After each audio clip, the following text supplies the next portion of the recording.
A live look at New York City tonight in remembrance of September 11th, 2001, on the 22nd anniversary of the terror attacks.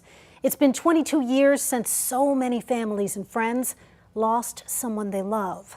22 years since first responders risked their lives to save who they could, and survivors fled the clouds of dust as the Twin Towers crumbled to the ground. Tonight, an Austin woman looks back at that day and how it's affected her life mentally and medically.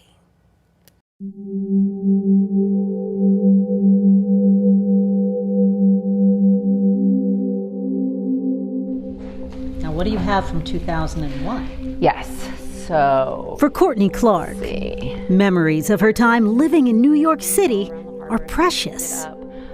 From actually right near the World Trade Center is where we got on the boat. But on September 11th, 2001, Courtney and the world were watching as an unfathomable nightmare came to life. That day, America lost its innocence, and thousands of innocent people perished in the blink of an eye. It was such a traumatic experience, and yet I am so fully aware that I'm one of the lucky ones. Courtney was 22 years old. I had just graduated from college. I graduated from NYU in May of 2001.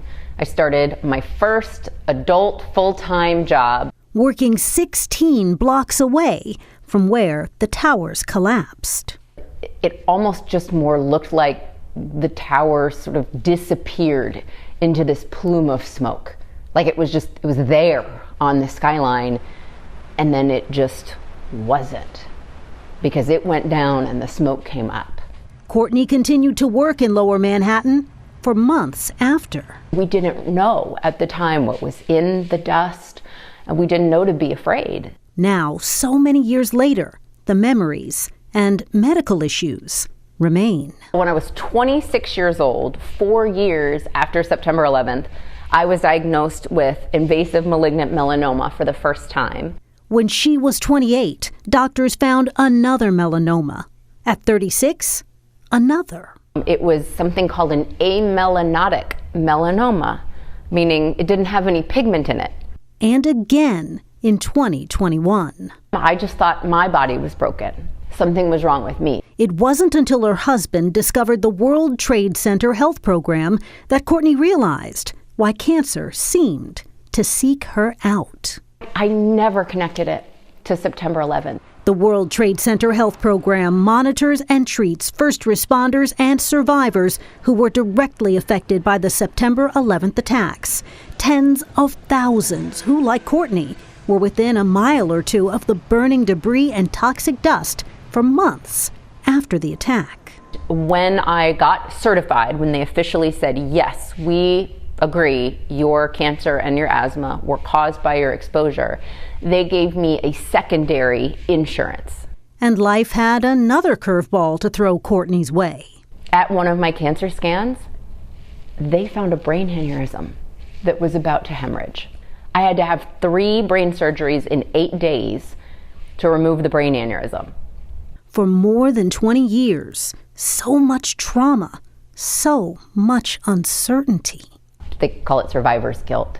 But for Courtney, it's become an opportunity to rewrite her story. Professionally, she's using her life experience. It's not about how great your plan was, but how willing you are to rewrite a new plan. To empower others, helping them as a resilience coach. And years ago, Courtney and her husband adopted a teenager who's now married and successful. So as she looks back on this 22nd anniversary of 9/11, she's finding purpose in her journey, forever linked to a global tragedy. When things happen to us, it is our job to make meaning of them on the back end, so we can take that and move on with our lives.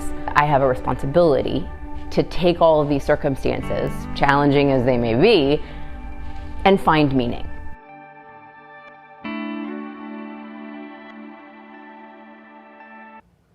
Clark says there are still so many others who haven't put the pieces together and realized that being near where the Twin Towers fell could be causing their health issues. Now, for more information about the World Trade Center Health Program, we have set up a link on our website, KVUE.com.